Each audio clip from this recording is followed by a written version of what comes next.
दूध दही मट्ठा मक्खन कैद हो गए, नजर कैद हैं बसदेव जी। मेरे भाइयों,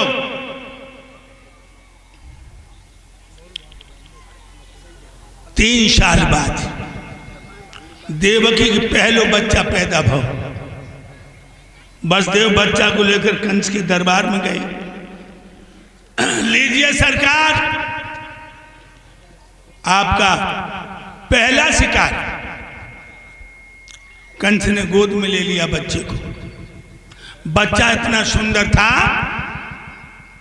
कहने लगे लीजिए बहनोई साहब, जब मांस के लोथड़े ने हमारा कुछ नहीं बिगाड़ा, 8वां बेटा हो तो ले आना।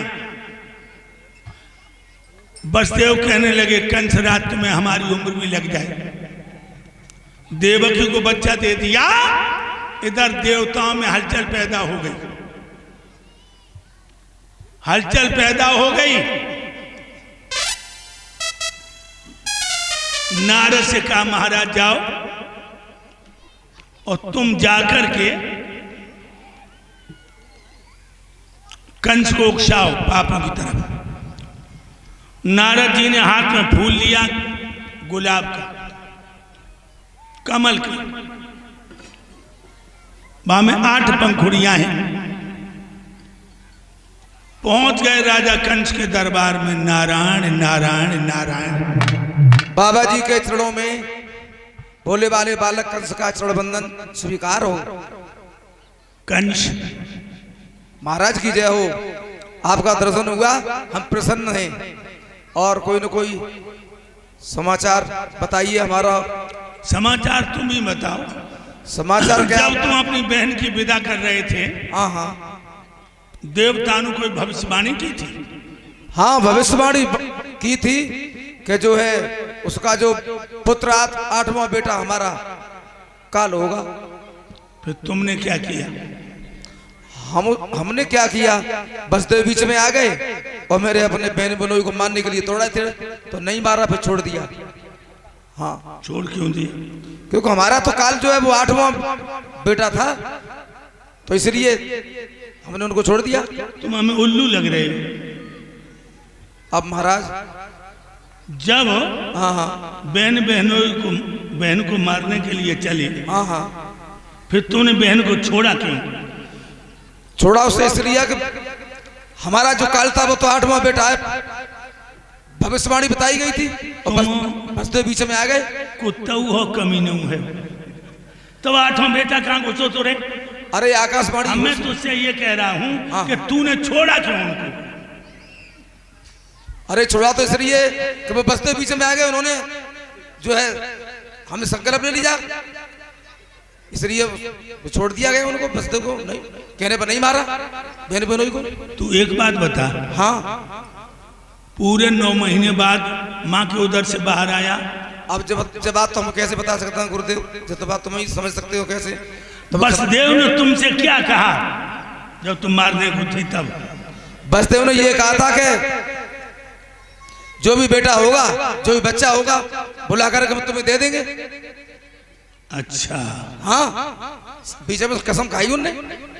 हाँ, गोवर्धन महाराज की खाई, गंगा जी की सवर्ण की खाई, कसम खाई। कोई बच्चा हुआ कि नहीं? अब बच्चा थोड़ी देर पहले तुम आ जाते तो देखने को मिल जाता। मार दिया? वो मारा इसलिए नहीं, छोड़ दिया उसे। क्यों? अरे भाई, आकाशवाणी में 8वां बेटा मेरा काल बताया था महाराज, तो वो पहले से कोई हमारा संबंध नहीं है। अच्छा, हाँ, ये क्या चीज है? ये तो फूल है कमल का। बता, उसमें कितनी पंखुड़ियां हैं? गिन के बता सकते हैं? तो गिन के ही बता। 1 2 3 4 5 6 7 8। ये 8वीं आगे वाली है। ये 8वीं है? हाँ, अब जाके पीछे थे गिन। 1 2 3 4 5 6 7 8। ये तो बदल गई। ये क्या चक्कर क्या है? चक्कर में तो तुम परे। अब तो ये बदल गई। बदल तो जाएगी जब तुम ही बदली है। तुमने आज खेबे में कमी तो करी ना है। अरे अब वो जाके पीछे दिखें। अच्छा गिन रहे हैं, 1 2 3 4 5 6 7 8 जी, तो फिर बदल गई। ये क्या हो रहा है महाराज जी? भाई समझ में नहीं आ रहा। जमराज में कंधे पे बैठे तो हमारी समझ में ना आ रही है। अब क्या होना चाहिए? तो पीछे से गिनो। 1 2 3 4 5 6 7 8 ये तो फिर बदल गई। इस तरह हर पंखुड़ी 8वीं है तो हर बेटा भी 8वां हो सकता है। कंस के होड़ उड़ गए, भक्तों होश उड़ गए, भाग दिया। बहन की गोद में से बच्चा छीन लिया और पैर पकड़ हवा में 3 बार हाथ लहराया, जो दीवार से मारा। बच्चे की हल्की चीख निकली, मांस की बोटी आंगन में बिखर गई। पैर पटकता हुआ चला गया। लोगों 9 महीना की कमाई धूल में मिला गया। बहन उठी है, अपने बेटा की मांस की बोटियां झोली में भरने लगी।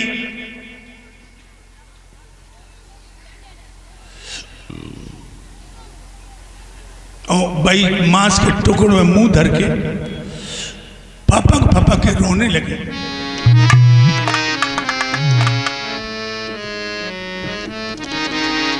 मैंने खोई दिया पाकर किसी को, आग लग जाई से जिंदगी को खोई दिया।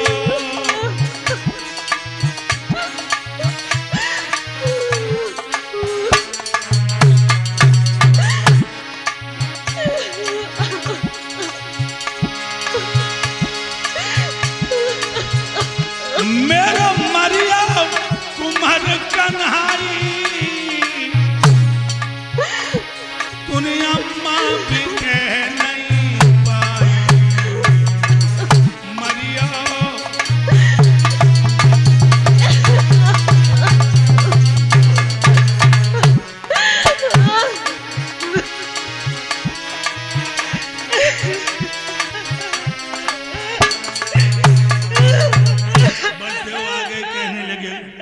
देवी रो नहीं, हम तुम औलाद का सुख लिखा के नहीं लाई। मेरे भाइयों, एक ही नहीं, कंस ने 6 बच्चा मार डाले देवकी के।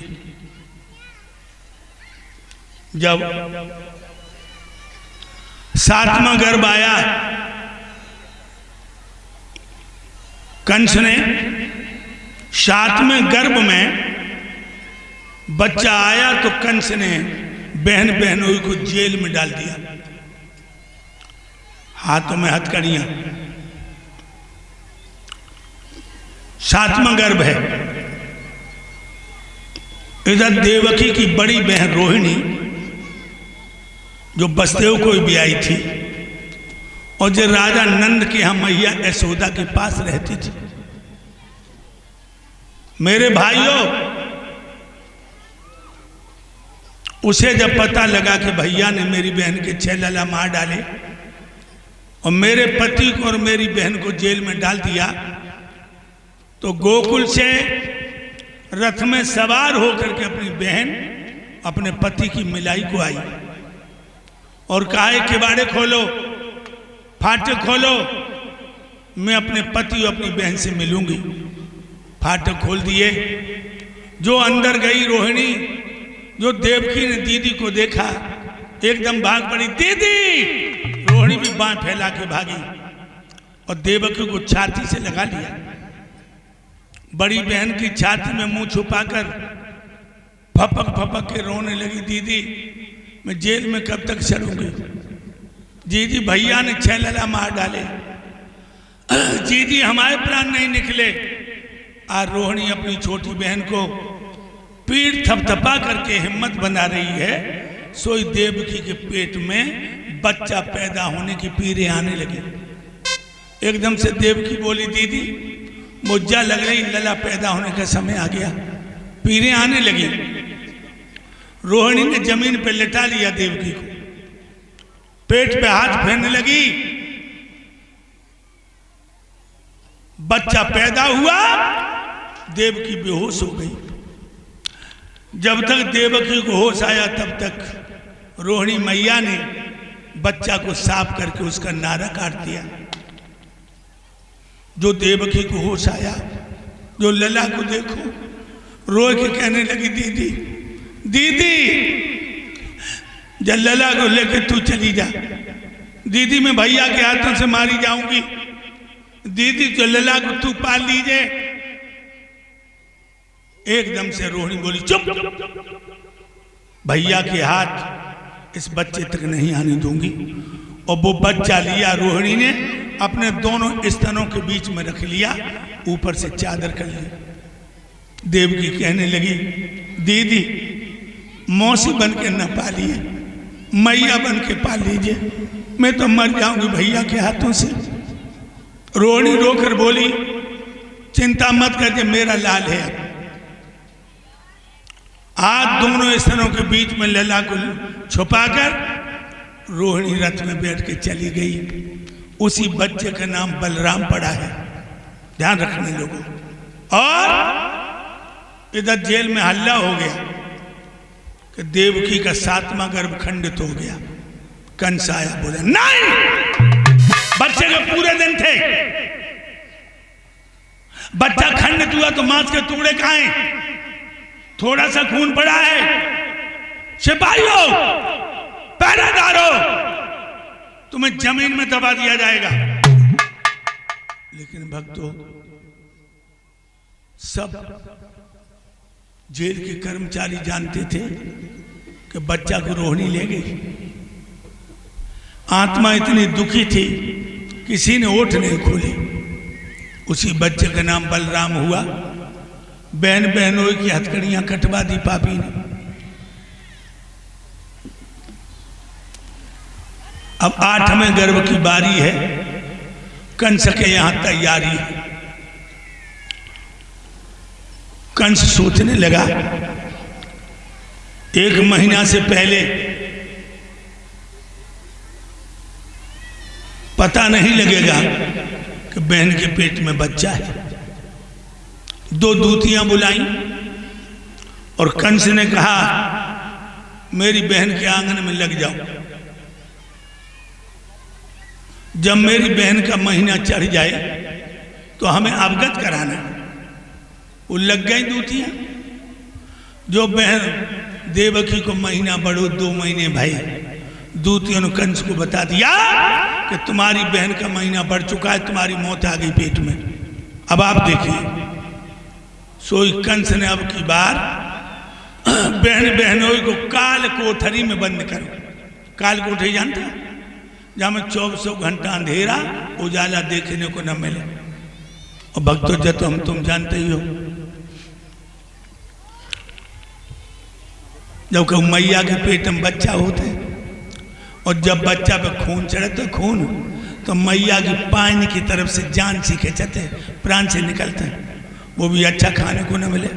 कंस ने कह दिया, मेरी बहन को अच्छा भोजन मत देना, न पेट का बच्चा बलवान पैदा होगा। 6 दिन की सड़ी भई रोटी दो। तसला धर दो फूटो समय, बम रोटी के टुकड़ा गले हुए।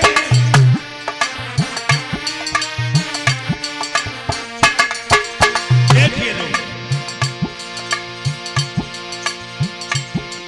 तसला धर दो फूटो समय, बम रोटी के टुकड़े गले हुए।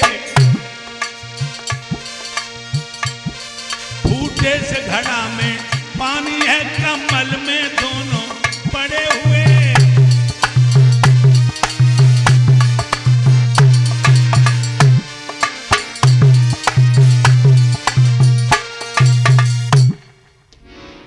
इधर कंस को देने दीजिए तो उदास हो रो। मेरे प्यारे भक्तों, देवकी को 10वां महीना पूरा भाव, अंत में कौन दिन आएगा? कौन रात आ गई, कौन महीना आएगा? सुनो, भादों की रात अंधेरी है, बूंदन की तनक रिमझिमी है।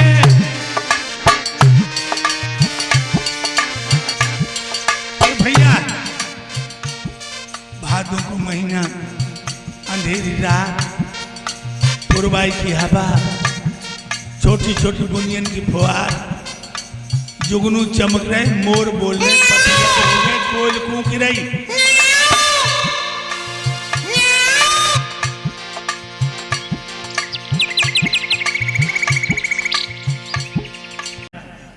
हथकड़ी बेड़ियों का जेवर एक दिन में तोड़ूंगा, कंस को खाक में मिला के छोड़ूंगा। तुम अपने बेटा के रूप में हमें स्वीकार करो और हमें गोकुल में पहुंचा दो राजा नंद के यहाँ। मैया यशोदा को बाल लीला दिखानी है। इतना कहकर वो विराट मूर्ति एकदम बच्चा के रूप में बदल के मैया देव की गोद में गिर पड़ी। बोलो बाल कृष्ण भगवान की। गोदी में गिर गई। वसुदेव देव की चकोर बन के गोपाल को देखने लगे, लेकिन जो राजा कंस की याद आई, दोनों की घिघी बंद हो गई। द्रोह कहने लगी देव की, पिया छह लला भैया ने मार दे।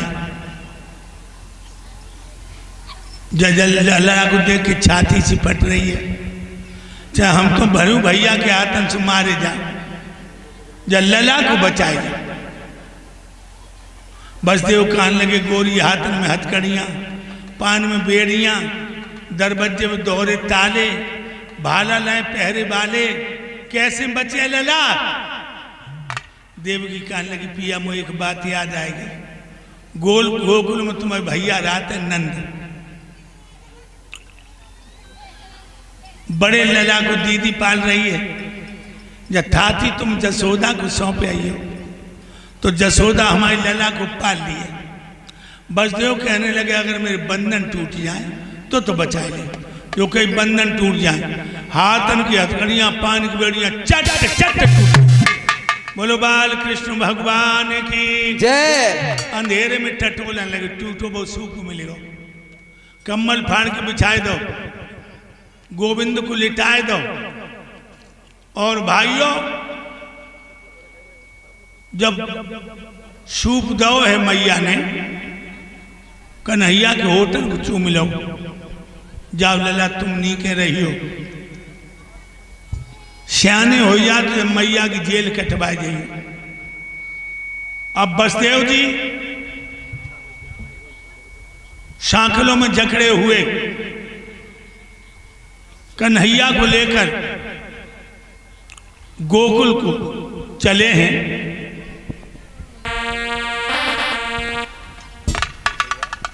भाइयों, कन्हैया की झांकी आ रही है,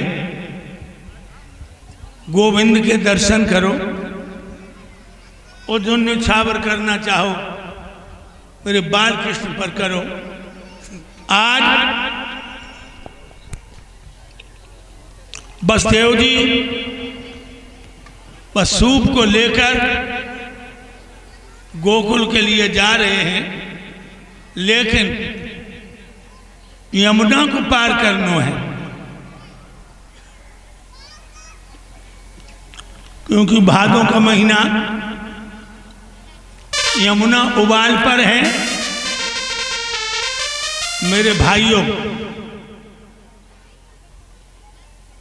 बड़े तेज तेज कदमों से चल रहे हैं कि जल्दी पहुंचे। जब यमुना में घुसे हैं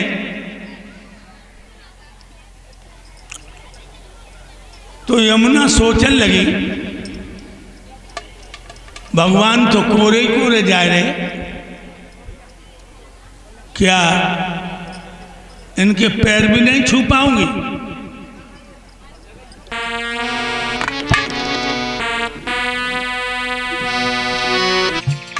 कैसे कैसे पक्षी खिलौने कर रहे हैं।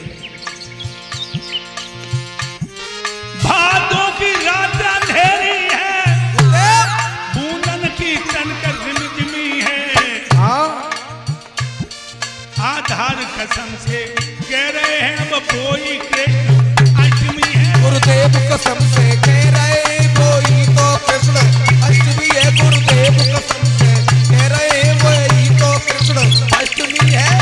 गुरुबाई की हवा, छोटी छोटी बूंदें की फुहार, चिड़ैया बोल रही, कोयल कूक रही। आहा, क्या मस्त मौसम है। हाय दैया, मेढक बोल रहे, मेढक मेढक बोल रहे।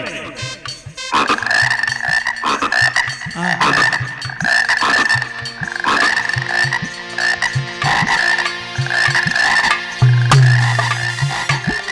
भादों की रात अंधेरी है, बूनन की तनक रिमझिमी है।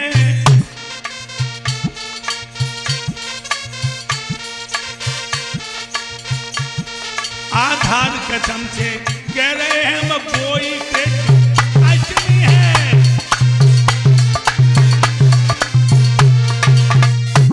मेरे भैया एक कोने में बसते हुए पड़े, एक में देवकी, हाथ पांव बंधे दोनों के। एकदम से जेल की दीवार चमकी, लाल लाल गोला सो बन गयो। बसदेव देवकी की आंखों में झपका लगा, वो गोला बढ़ता चला गया, बढ़ता चला गया, बढ़ता चला। नौजवान की आकृति, चौड़ी छाती, चार भुजाएं हाथी जैसे सूंडें, शंख चक्र गदा पद्म हाथों में, पतली कमर, सुडौल जंघाएं, गले में कौस्तुभ बैजंती मालाएं, और पैरों के पास बड़े बड़े अक्षरों में लिखा था अहम ब्रह्मास्मि, मैं ब्रह्म हूं। बसदेव देवकी के दोनों हाथ जुड़ गई। हम बैकुंठ में हैं कि बैकुंठ यहाँ चल के आओ है, जब कोठरिया में कन से 6-6 महीना झाड़ू नहीं देते। हे दीनानाथ, जब कोठरी में क्या करबे को आए हो, और हम आपकी क्या सेवा करें। भगवान बोले बसदेव देवकी, तुम मेरे सच्चे भक्तों में से हो, सेवा करवाने नहीं आया हूं। तुम दोनों की